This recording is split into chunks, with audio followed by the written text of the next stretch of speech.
Bahasa Arabnya al-wad'i. Kalau bahasa Indonesianya adalah pencetus utama. Siapa sih orang yang pencetus utama tentang ilmu hadis?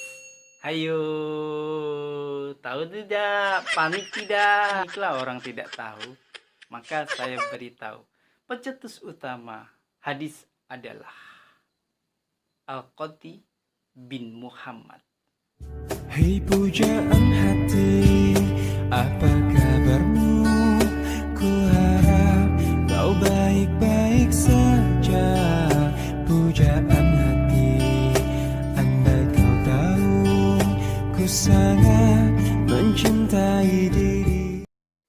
Assalamualaikum warahmatullahi wabarakatuh.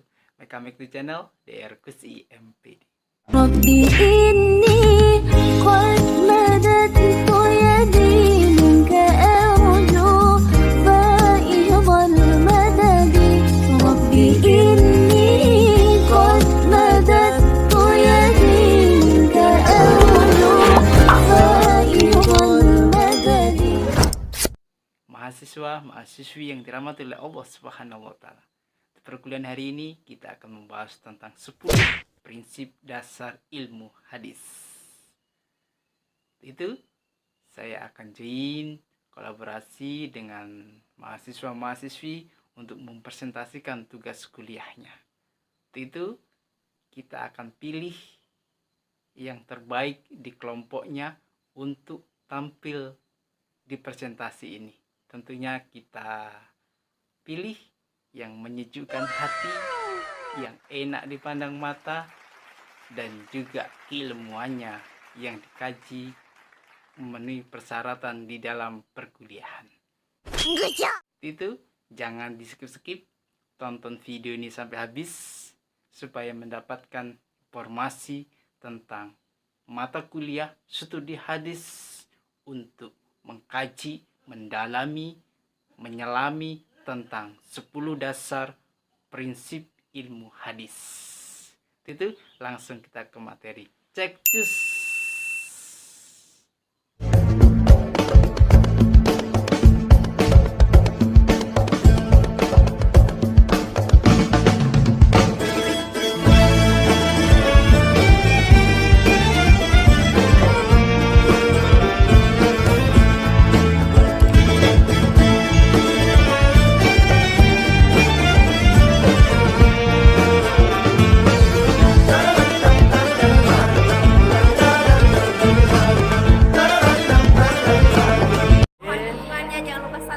Like, share, and share.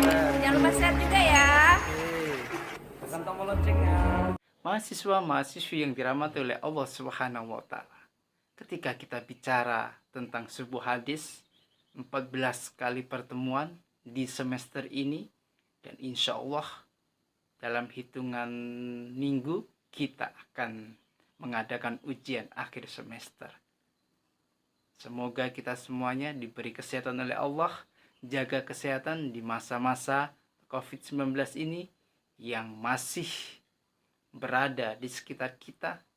Tengok kiri, tengok kanan untuk menyerang kita ketika kita lemah. Maka kita harus terus memperkuat imun daya tubuh kita, olahraga, makan makanan yang bergizi yang bisa menyehatkan kita. Bukan makan makanan yang mahal. Karena yang bergizi itu seperti tempe yang sangat murah harganya, tetapi dapat menambah imun tubuh kita. Buah-buahan yang ada di sekitar kita yang bisa kita petik langsung, yang manisnya langsung dari alam. Mahasiswa-mahasiswa yang dirahmati oleh Allah Subhanahu wa taala. 10 prinsip dasar tentang ilmu hadis ini perlu kita ketahui di akhir-akhir perkuliahan kita untuk mempertajam keilmuan tentang hadis kita. Biarpun kita di prodi administrasi perpajakan, tetapi kita tidak buta tentang hadis. Tapi kita, di samping kita menguasai ilmu administrasi perpajakan, plusnya kita adalah mengetahui tentang pembelajaran studi hadis, ilmu-ilmu hadis. Iya. Di antara 10 prinsip dasar ilmu hadis itu, yang pertama adalah al-had atau definisi. Ketika kita bicara sebuah al-hadis, definisi di dalam bahasa Indonesianya, maka kita akan merujuk kepada sanad dan matan sebuah hadis. Bagaimana sanadnya? Bagaimana matannya? Apakah sudah valid atau tidak valid? Maka definisi di sini sangat mempengaruhi tentang proses sanad dan matannya hadis. Kita harus melihatnya secara detail, secara valid. Kalau sudah valid, maka bisa kita jadikan sebuah rujukan, dan apabila tidak valid, maka kita tangguhkan sampai kita mengetahui betul-betul tentang hadis yang kita gunakan, kita amalkan, itu betul-betul memenuhi persyaratannya. Yang kedua adalah al-maudhu, ruang lingkupnya. Kita harus melihat ruang lingkup sebuah hadis. Kita hubungkan kepada baginda Rasul Muhammad SAW tentang sanad dan matannya sebuah hadis. Apakah hadis itu mempunyai kualitas yang sahih, yang hasan, atau yang dhaif? Inilah kita bicara mengenai ruang lingkupnya.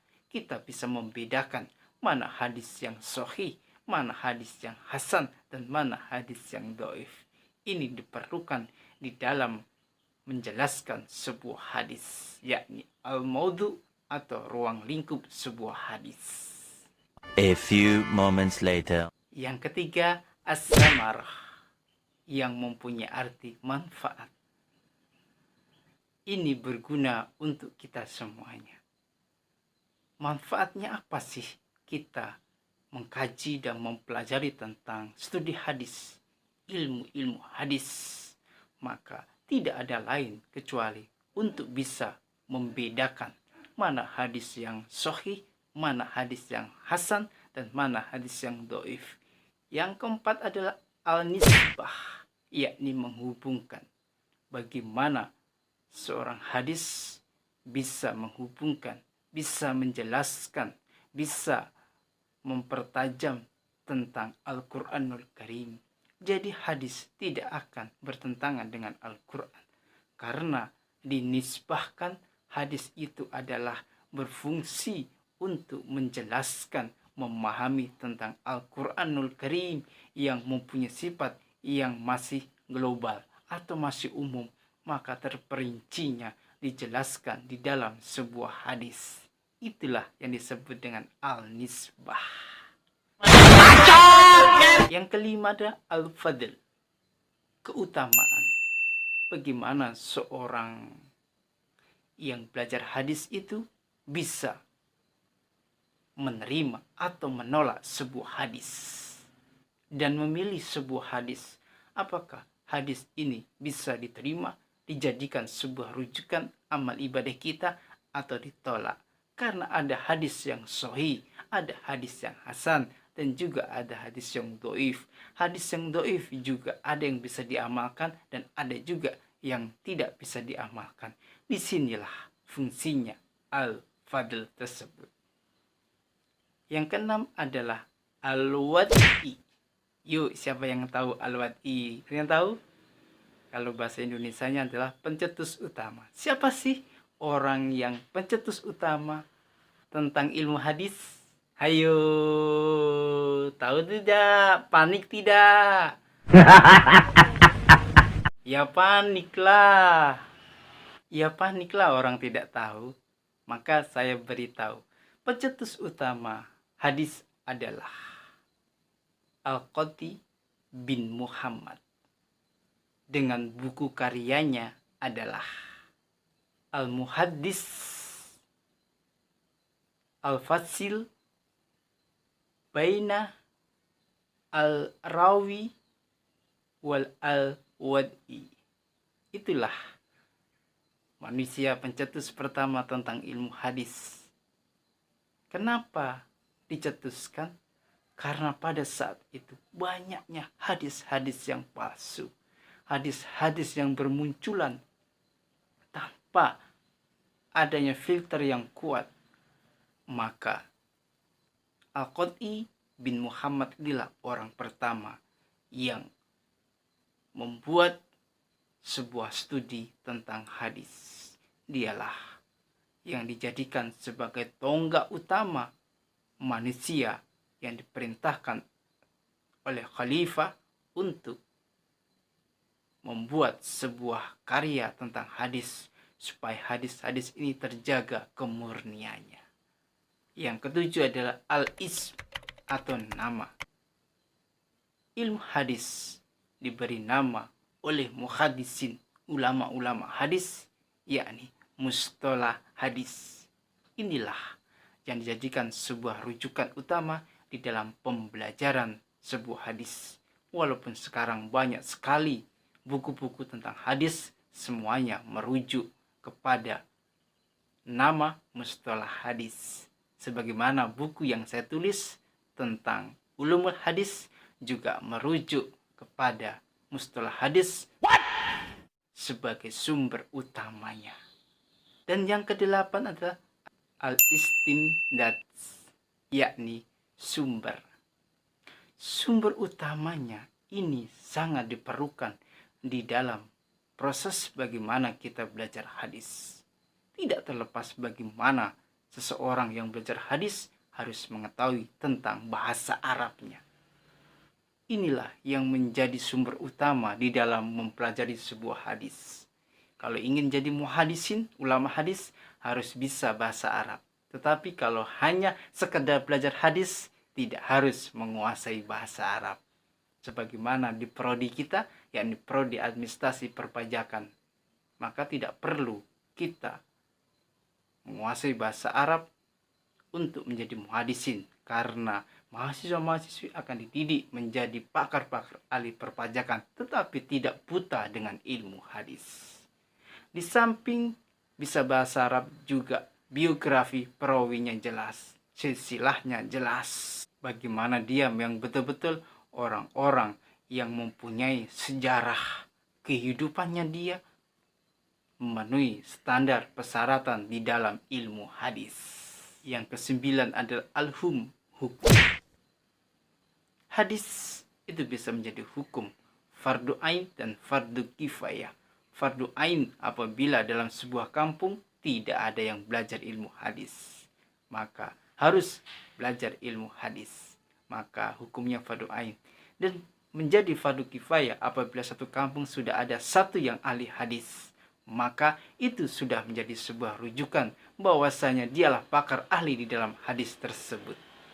Maka di kampung itu harus didata dengan detail siapa yang ahli hadis, siapa yang ahli Al-Quran, siapa yang ahli fikih, siapa yang ahli al-hikam, dan lain sebagainya, supaya kita mengetahui bagaimana di dalam sebuah kampung itu mempunyai rujukan-rujukan yang pas di dalam proses mendalami sebuah agama sebagai rujukan masyarakat untuk tempat bertanya semua persoalan tentang agama itu sendiri.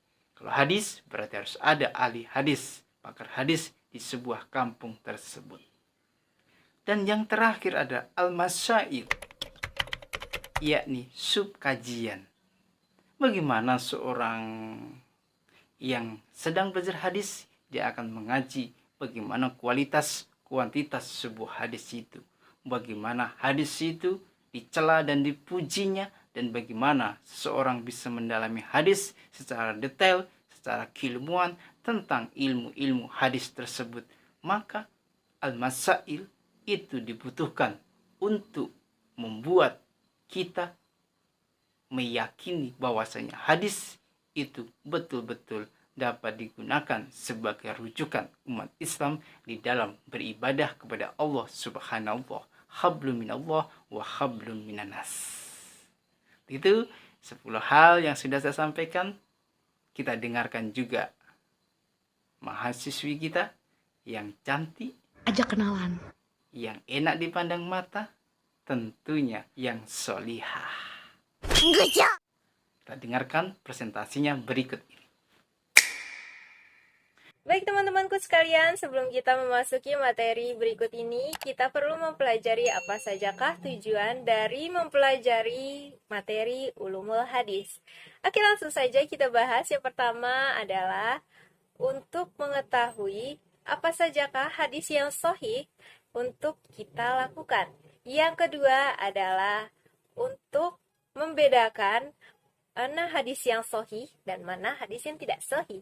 Yang ketiga adalah untuk menghindari kita dari berbagai aliran yang tidak sesuai dengan ajaran agama dan tidak dibenarkan oleh ajaran agama.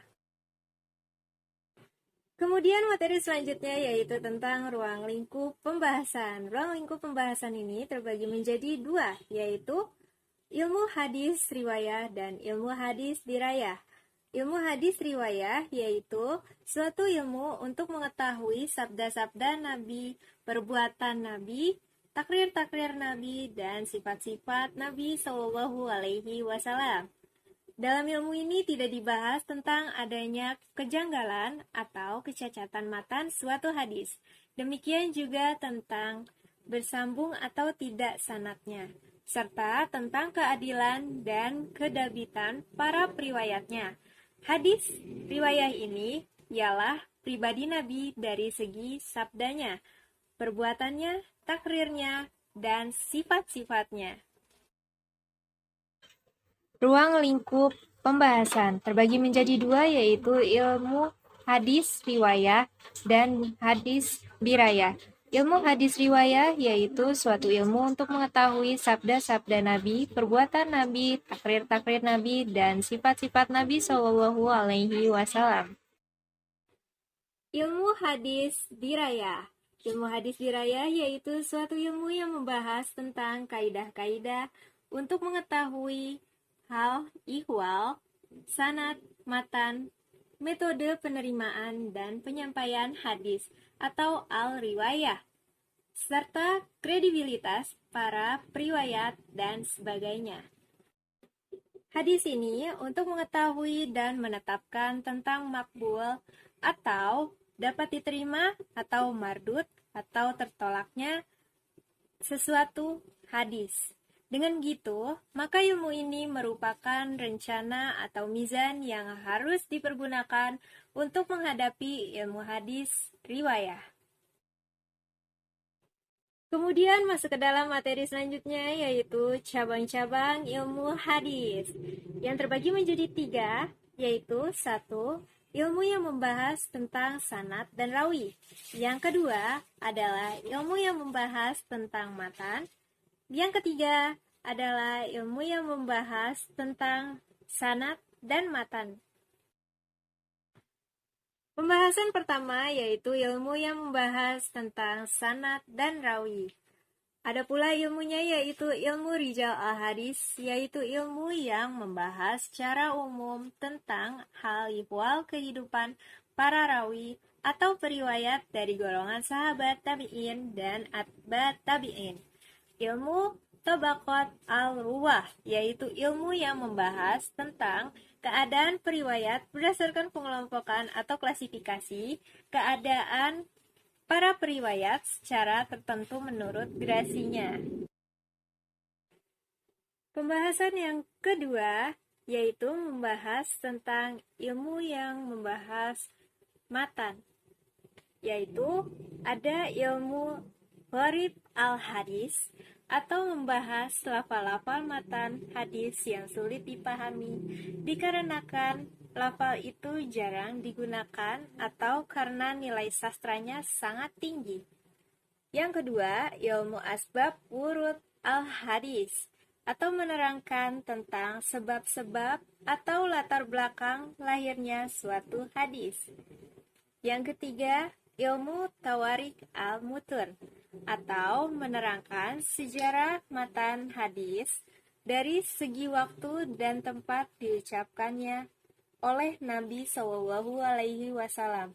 Gunanya untuk mengetahui tentang nasib masuknya hadis. Kemudian yaitu pembahasan yang ketiga, ilmu yang membahas tentang sanad dan matan. Adapun ilmu-ilmunya yaitu ilmu ilal al-hadis yang menjelaskan tentang sebab-sebab yang samar yang dapat membuat kekurangan dalam suatu hadis. Yang kedua, ilmu alfin al-mubamat yaitu yang menerangkan tentang orang-orang yang tidak disebutkan jelas namanya, baik yang terjadi dalam matan maupun dalam sanad suatu hadis. 10 prinsip dasar tersebut ketika kita sudah mempelajari, sudah memahami, maka kita bisa menyimpulkan bahwasanya belajar ilmu hadis itu mempunyai proses yang panjang, tidak bisa bin calabin untuk memahami kajian sebuah hadis. Demikian perkuliahan hari ini, semoga berkah dan manfaat bagi kita semuanya, dan bila ada pertanyaan, kita diskusi di kolom komentar. Billahi taufiq wal hidayah, warido wal inhaya, fastabiqul khairat, wallahu muwafiq ila aqwamit thoriq. Wassalamualaikum warahmatullahi wabarakatuh.